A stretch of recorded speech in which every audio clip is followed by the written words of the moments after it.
Giba na ba na maabot sa 400,000 pesos ang danyo sa sunog nga miulbos sa kasuntingan Mandaue City? Mga opisyal misaad og hinabang sa mga nasunogan. Ang report ni Nico Sereno.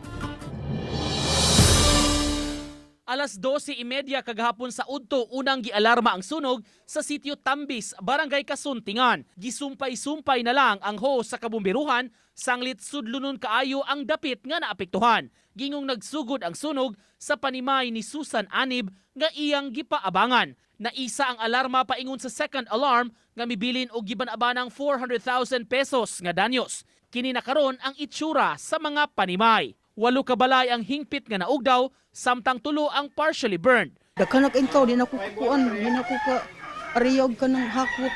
Kuan ko naratol, kang ako lang ba makuha ang mong tanang butang. Wa di ko kakuha, kaya ako ba na kong siguro. Kung akong apo. Nag-charge kuno sila sa pikas ra kuno nga outlet. Maura man to yang giingon niya. Kalit ra kuno buto-buto niya. Nanlaba man sila sa ubos.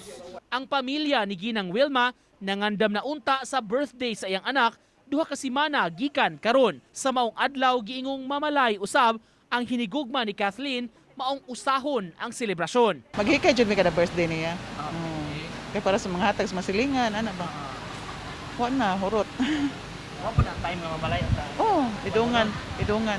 Gisaad hinuon sa syudad ug sa barangay nga moabag sa mga naapektuhan. Ni amas ang atong taga CS mo kan sa sila mo ayoda sad o nya ang ato sang barangay Kasuntingan mohatag sa ayoda kay dili man kay karon ra ni nahitabo. Ang mga fire investigators mibalik sab kaganiha sa dapit na sunugan aron paghipos og ebidensya. Nagkuha sila og mga ebidensya, possible evidence atay para sa Manila, like a piece of electrical wiring o ash and debris.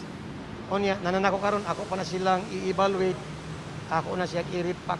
Uban ni Godfrey Relien, Nico Sereno, Balitang, Bisdak.